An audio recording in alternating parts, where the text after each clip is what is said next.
Bueno, muchachos, entonces dando continuidad a lo que les estaba diciendo en el anterior video, culturalmente tenemos la idea de que, sobre todo las familias más tradicionales, de que el niño que es más gordito, más cachetoncito, más cacheticolorado, con mayores pliegues, pudiera ser un niño que goza de muy buena salud.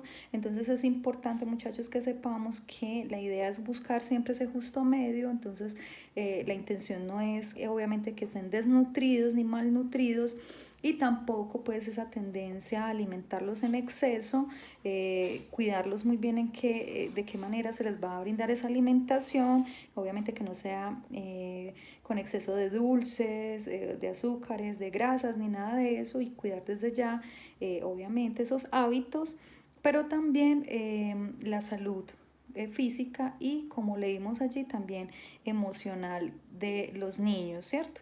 Entonces, eso pues como para finalizar con el tema de desarrollo físico y esa parte del cuidado y de la salud que hay que tener en cuenta en la niñez temprana. La idea de este segundo video entonces es que logremos abordar el tema del desarrollo cognitivo, ¿cierto? Donde pues tendríamos que nombrar lo más relevante que ocurre a nivel cognitivo, a nivel cognitivo en los niños entre 3 y 6 años. Entonces, dentro de lo más relevante podríamos decir o nombrar que está Piaget, aparece desde la perspectiva piagetiana.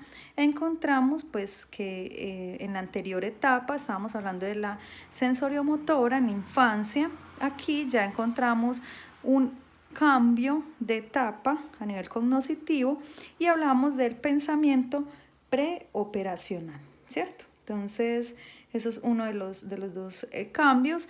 Y según Piaget, pues es una etapa que se comprende entre los 2 y los 7 años. Digamos que en esta medida podríamos ubicarla en niñez temprana. También hablamos de algunos aspectos inmaduros del pensamiento preoperacional. O sea, hay unas cosas que los niños logran en este momento a nivel cognitivo, pero hay otros que todavía se encuentran inmaduros. Hablaremos también del desarrollo de la memoria, cómo se da el desarrollo de la memoria, la inteligencia, desarrollo del lenguaje, que es muy relevante en este periodo, y pues la educación. Entonces, cuando hablamos de pensamiento preoperacional, desde la perspectiva de Piaget, entonces ya hablamos de la expansión del uso del pensamiento simbólico o la capacidad de representación. Digamos que en esta etapa resulta ser muy relevante lo que se conoce como la función simbólica, ¿cierto? Y es importante que entiendan eso de función simbólica, que aquí nos dice que es la capacidad de representación, y quiero que la entiendan, que no se vayan a complicar con este concepto y que la comprendamos pues como esa capacidad que va adquiriendo el niño de pensar en un elemento en su ausencia, ¿cierto? Entonces empezamos a tener un desarrollo pues del lenguaje, un desarrollo del pensamiento, pues, y a nombrar las cosas sin necesidad de que ellas estén presentes. Digamos que es una de las grandes funciones del lenguaje, y digamos que es muy relevante a nivel de la etapa preoperacional. Se utilizan símbolos o representaciones mentales como palabras, números, imágenes ya con un significado, aunque ellos aún no están preparados para realizar operaciones mentales lógicas, ¿cierto? Pero entonces, que quede muy claro que dentro del pensamiento preoperacional es muy relevante la presencia de la función simbólica. Listo, entonces, avances significativos a nivel de pensamiento preoperacional, o sea, a nivel cognitivo desde la perspectiva del pensamiento. Esa función simbólica, la ubicación de los objetos en el espacio, la identificación de la causalidad y la identificación de identidades y esa categorización, y empieza pues a ser relevante ese asunto de la noción de número, ¿cierto? Entonces, acá podemos encontrar pues como grandes situaciones o aspectos que empiezan a ser muy importantes para los niños, ese uso de los símbolos, ¿cierto? ese comprender las identidades, ese comprender esa causalidad, es decir, esa causa y efecto, ¿sí? También aparece esa capacidad para clasificar, para categorizar los objetos, las personas, las cosas grandes, las cosas pequeñas, por colores, por frutas, bueno, demás. La comprensión de número, poder contar y trabajar con cantidades. Ese concepto de empatía que empieza a ser muy importante, pues ellos empiezan a imaginar cómo se puede estar sintiendo otra persona en X o Y situación.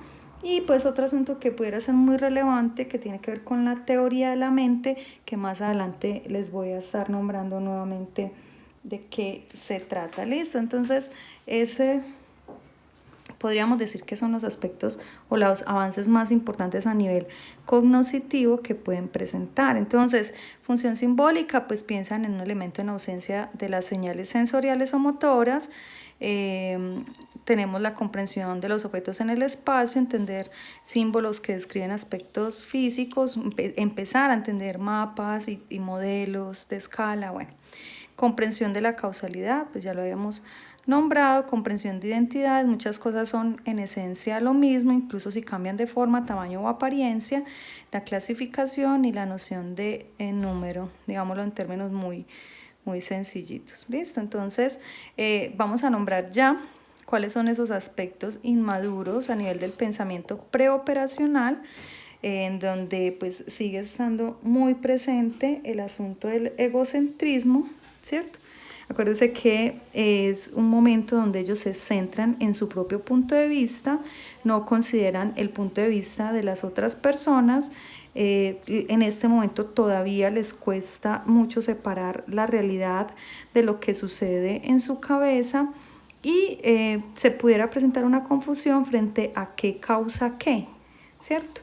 Por lo tanto, pues en este momento el niño puede pensar o creer que tiene la culpa de muchas de las cosas que ocurren. Por eso, cuando decimos que un niño en este momento de la vida, si se expone a una situación, por ejemplo, de separación o divorcio de los padres, es un tema muy complejo y se convierte en una práctica o una situación de alto riesgo para un niño que antes de los 7 años sufra, digamos, de esta separación y vivencia este duelo, entre otras cosas, pues porque él creerá por esa tendencia egocéntrica a pensar que esa situación es provocada por él, ¿cierto? Por esa creencia, sus sentimientos de culpa, pues todavía está, digámoslo así, muy evidente en él ese egocentrismo. Entonces, otra situación que sigue estando muy inmadura es el principio de conservación. Ellos no tienen todavía la capacidad para comprender que dos objetos permanecen iguales aunque se altere esa apariencia. Y pues de esos tipos de conservación que los niños construyen número, líquido, bueno, ese es el famoso ejemplo que hacemos de los dos vasos, el que es altico, delgado, el que es más bajito y anchito, que tienen, podríamos decir, la misma cantidad de líquido, pero que un niño sin principio de conservación pues dirá o pensará que tiene más, el más alto, ¿cierto? Pero puede ser que tengan la misma cantidad. Entonces ellos en este momento aún no han desarrollado el principio de conservación. La irreversibilidad, la incapacidad para comprender que una operación o acción puede ir en una o más direcciones, digamos que eso está en ese proceso de comprender, ellos están en el proceso de comprender eso, nos piensan que las cosas no se pueden revertir, ¿cierto? Que cuando se lleva a cabo una acción pues no se puede recuperar al estado, digámoslo así, original, pues que esto ya lo habíamos hablado. En relación con la teoría de la mente, es un tema un poco, digámoslo así, más nuevo, más novedoso. Yo los invito pues a que se vean el video que está allí con las diapositivas. Igual en estos videos que estoy subiendo, por ahí también tengo unos videos de teoría de la mente. Digamos que acá hay una definición, es la conciencia de la amplia variedad de estados mentales humanos que permite entender que el pensamiento se realiza pues primero dentro de la mente, ¿cierto? Y pues, que podemos tener falsas creencias de la realidad y que otros pueden intentar sembrar una creencia falsa en otro. Entonces, tener teoría de la mente, digámoslo así, se espera que a la edad más o menos de los 5 años, más o menos 4, 5, 6 años, los niños empiecen a desarrollar esta habilidad que está pues muy relacionada con las funciones ejecutivas, o sea, con la maduración a nivel de los lóbulos frontales, está muy vinculada a este aspecto. ¿Y de qué trata? Consiste pues en que las personas tuviéramos, gracias a la cognición social, la posibilidad de leer, entre comillas, leer la mente de las otras personas. Y cuando hablamos de leer la mente de las otras personas es ser capaces de identificar las intenciones, ser capaces de identificar las creencias o en lo que el otro puede estar pensando, los deseos del otro, lo que le gusta al otro, pero también ser capaces de identificar qué es lo que le molesta al otro, qué es lo que le disgusta al otro. Y pues la intención de esa teoría de la mente es favorecer las relaciones interpersonales, es decir, que la teoría de la mente pues tendría como razón de ser algo positivo, ser capaz de entender, está muy relacionado con la empatía y ser capaz de saber al otro que le gusta, saber al otro que le favorece, que lo hace feliz y demás, y saber qué le molesta pues para evitar, digámoslo así, hacerlo. Entonces se espera que a los 5 años más o menos un niño ya vaya adquiriendo teoría de la mente. ¿Y cómo se dan cuenta de eso? Identificando si el niño ya empieza a reconocer en qué puede estar pensando una persona, a identificar a partir de gestos, a partir de las conductas, a partir de lo que algunas personas puedan decir, pues él empieza a desarrollar la habilidad de detectar qué es lo que al otro le agrada. Digamos, una manera de identificarlo es cuando un niño de pronto lo invitan a una fiesta, un cumpleaños, que eso suele pasar mucho, los invitan a cumpleaños y que lleven al niño y le digan, vea, mire, ¿qué crees tú que le regalamos a tu amiguito, el del cumpleaños? ¿Qué crees tú que le deberíamos regalar? Y que el niño acierte o la niña acierte con el tipo de regalo, pensando no en lo que le gustaría a ella o a él, sino en lo que le gustaría a ese niño, al de la fiesta. Si él coincide o esa persona da con lo que al otro le gusta, podríamos pensar que tiene teoría de la mente, ¿cierto? Porque está dejando de pensar en lo que le gustaría a sí mismo y empezaría a pensar en qué le gustaría o qué le agradaría o en qué estaría pensando la otra persona. Entonces yo quiero que eso no pues se vaya a prestar como para confundir, que es que nosotros los psicólogos leemos la mente o las personas leemos la mente, es como una manera de nombrar esa capacidad de identificar el otro, no literalmente lo que está pasando por su mente, pero sí de identificar en el otro qué le gusta, qué cree, en qué está pensando, qué le agrada, cuáles son sus intenciones, ¿cierto? Y demás, y sus creencias y sus deseos y sus sueños. Entonces a eso se hace referencia en términos generales con teoría de la mente. Entonces nos dice que esa teoría de la mente permite distinguir entre la apariencia y la realidad. Permite utilizar el pensamiento mágico para explicar algo que no tiene una explicación realista obvia. Dice que algunos niños desarrollan capacidades de la teoría de la mente más temprano que otros y que ese desarrollo más temprano de esa teoría de la mente va a depender del acompañamiento a nivel social que el niño tenga, del desarrollo del lenguaje, del desarrollo de esa empatía, esa capacidad de ponerse en el lugar del otro, en los juegos de simulación, y también va a depender de su desarrollo cerebral, ¿sí? Hablemos entonces ya del desarrollo de la memoria. Desde la perspectiva del modelo del procesamiento de la información, el cerebro entonces tiene 3 almacenes. Está la memoria sensorial, está la memoria de trabajo y está la memoria a largo plazo. La memoria entonces sensorial es pues ya sabemos que gracias a los canales sensoriales ingresa la información, es a través de estos canales que nosotros tenemos como esa puerta de entrada al procesamiento de la información. Entonces, cuando hablamos de memoria sensorial, estamos hablando de ese momentico que es muy corto, donde se retiene esa información que ingresa por olfato, por gusto, por la visión, por la audición, por el tacto y demás. ¿Sí? Cuando hablamos entonces de esa memoria sensorial, estamos hablando, en el caso de la niñez temprana, que hay poco cambio, ¿sí? Que hay poco cambio. Sigue siendo la parte sensorial muy relevante para estos niños y que esa memoria sensorial en comparación también con la infancia no hay muchos cambios. Cuando hablamos de la memoria entonces de trabajo, cuando hablamos de memoria de trabajo estamos hablando de un almacén a corto plazo que tiene que ver con las funciones ejecutivas, y cuando hablamos de esas funciones ejecutivas estamos hablando de esa parte de la memoria que requiere de una regulación o de un autocontrol, ¿vale? Entonces, si hablamos de esa regulación, estamos hablando de que una persona con memoria de trabajo necesita ser capaz de la actividad que tenga que hacer en ese momento, mantenerse en esa actividad a través de la atención sostenida y hacer uso de la memoria de trabajo, que es una memoria a corto plazo, como les había dicho, hacer uso de esa memoria de trabajo para llevar a cabo una actividad, digámoslo así, va y revisa en la memoria a largo plazo qué hay en relación con esa actividad, qué hemos aprendido en relación con esa actividad, la trae a la memoria a corto plazo, específicamente en la parte de la memoria de trabajo, y realiza la actividad que tuviera que realizar específicamente para lograr un objetivo.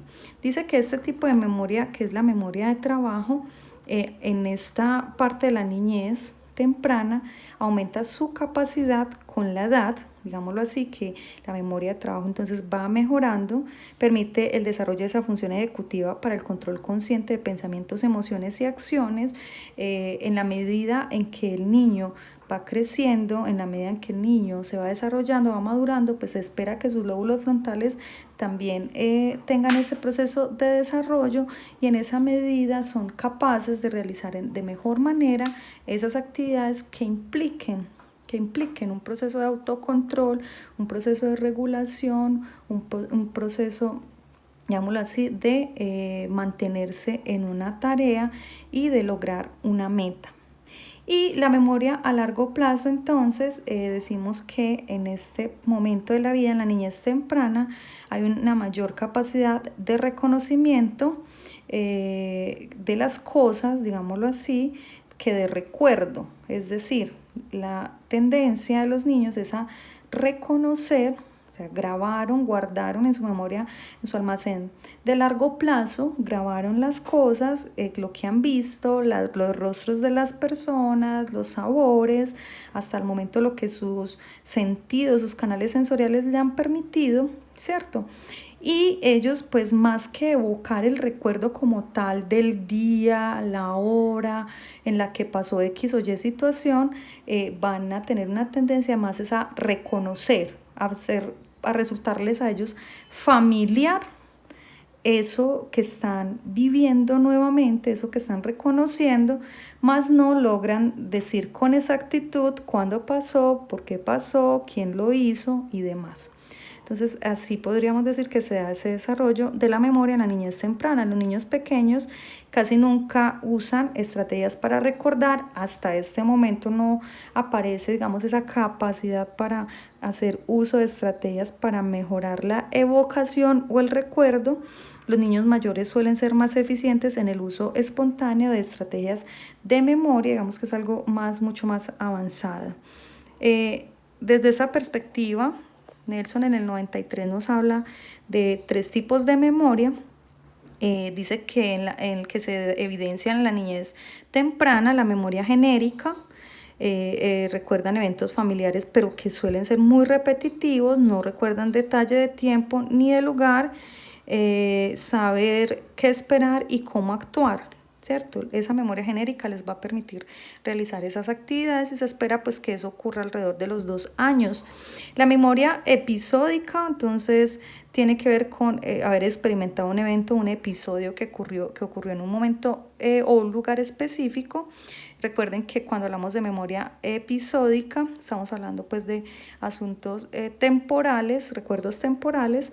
Y también nos habla de memoria autobiográfica, donde el niño pues va a tener esa posibilidad en cierta medida de generar unos recuerdos específicos, pero también perdurables, que van, digámoslo así, haciendo parte de su historia de vida, ¿cierto? Que va siendo parte de esos recuerdos, digámoslo así, familiares, de esas vivencias que han tenido, de su autobiografía como tal, como el nombre que recibe. Listo. Los niños generan memorias autobiográficas a partir del concepto del yo. Eso es muy importante desde el modelo de interacción social, es decir, desde la propuesta de Vygotsky. Los recuerdos se construyen a medida que se habla de eventos compartidos. Es decir, ya sabemos que la memoria tiene, digámoslo así, está muy vinculada, saben que neuroanatómicamente la memoria se ha relacionado con el hipocampo que está en el sistema límbico y pues está muy de la mano con el tema emocional, o sea que obviamente la tendencia y más en los niños es a recordar pues lo que le generó una emoción, tanto digámoslo pues así positiva como negativa. En él pues él va a tener digamos esa tendencia a esos recuerdos. Como les decía inicialmente, pues a nivel cognitivo, en esta parte de la niñez temprana, hay digamos un momento muy relevante y muy crítico a nivel de desarrollo del lenguaje, ¿cierto? Pues cuando hablamos de infancia veíamos al principio cómo se dio esa fase, digamos así, prelingüística, o sea, todas esas maneras de comunicarse de los niños, de los bebés. Aquí ya empezamos a hablar de un asunto mucho más lingüístico y la idea es que al finalizar esta etapa de la niñez temprana, pues los niños ya finalicen también el desarrollo del lenguaje en gran medida, ¿cierto? Entonces el vocabulario entre 900 y 1000 palabras, se espera que a los 3 años ellos hablen o tengan ese tipo de vocabulario y a los 6 años ya deben de tener más de 2600 palabras.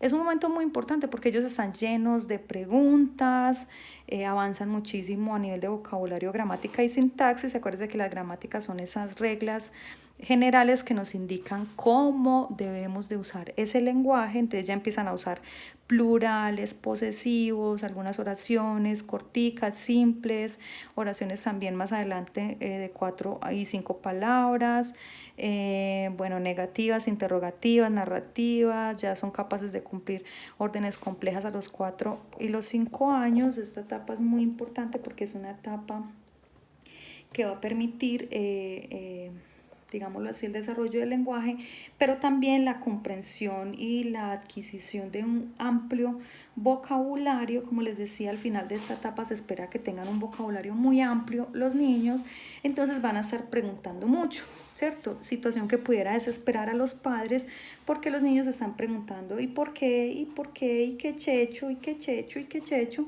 Todas esas cosas pudieran desesperar a los papás, pero pienso yo no debería ser así, debería llenarse de paciencia, pues los niños precisamente están muy inquietos gracias a esa curiosidad y esa capacidad de asombro, pues están recolectando toda esa información que están guardando en su almacén a largo plazo y que pues obviamente va a ser la base estructural en términos de desarrollo del lenguaje. Por lo tanto también pudiera ser una etapa en la que se presenten algunos trastornos, algunas alteraciones si no tiene, digamos, el acompañamiento que debería tener para que termine de desarrollar ese lenguaje. También, digamos, aparece el uso de la pragmática, que es donde se relaciona con la teoría de la mente, ¿cierto? Acuérdense que la pragmática es el uso en el contexto del lenguaje.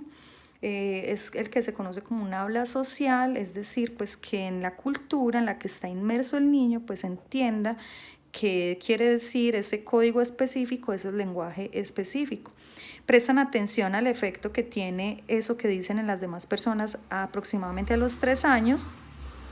Simplifican el lenguaje para los más pequeños, son capaces de saben que los más pequeños no comprenden muy bien lo que ellos ya han ido adquiriendo, entonces empiezan a cambiar algunas palabras y adaptar lo que dicen a lo que conoce el que escucha, ¿cierto? Adaptan lo que dicen a lo que conoce el que escucha. A los 5 años se espera entonces que ocurra eso.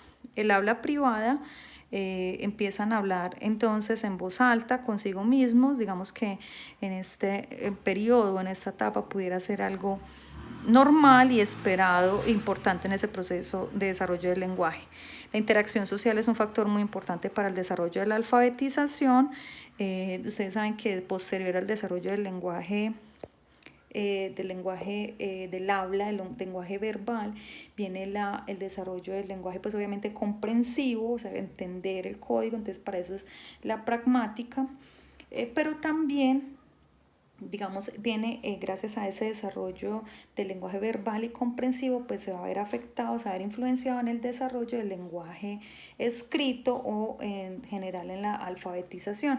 Entonces, digamos que el alfabetismo emergente hace referencia a las habilidades de prelectura que obviamente el niño debe adquirir primero, es decir, todas esas habilidades que hay antes precisamente de que ellos empiecen a escribir y que ellos empiecen a leer. Entonces, antes de esa alfabetización que debe de haber, lenguaje oral, o sea, vocabulario, sintaxis, gramática, pragmática, y la parte fonológica y lo que se conoce como conciencia fonológica, que tiene que ver con esa habilidad que vamos desarrollando los seres humanos de relacionar las letras con los sonidos que hacen las letras. Y si nosotros sabemos que escribimos la C, pero sabemos que se escribe G, ¿cierto? O la M, cómo se escribe, y relacionamos esa escritura con el sonido M, ¿sí?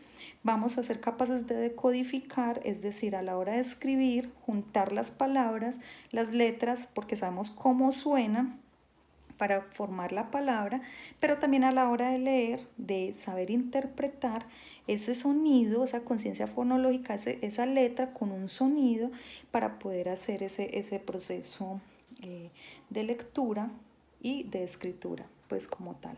Entonces eso pues es bien importante, y acá pues ya nos están hablando de la educación en la niñez temprana, el paso del jardín ya a la escuela, que debe ser pues un acompañamiento, debe recibir un acompañamiento, digámoslo así, bien efectivo, que genere un tránsito exitoso, ¿cierto? Entonces, todo eso, muchachos, digámoslo así, esto que hemos estado nombrando, ese desarrollo del lenguaje, es toda esa parte pues como que hemos mencionado de el lenguaje escrito, el lenguaje, la alfabetización, el lenguaje, la pragmática, la gramática, la fonología, todo eso es muy importante que le den una repasadita, ¿cierto? Para que podamos entender pues con mayor claridad y sepamos cómo es que empieza a ser tan relevante. Los profes pues obviamente necesitan conocer esto al derecho y al revés, porque ellos son los que van a acompañar en ese proceso de educación y de aprendizaje de los niños, y nosotros los psicólogos pues lógicamente tendremos que conocer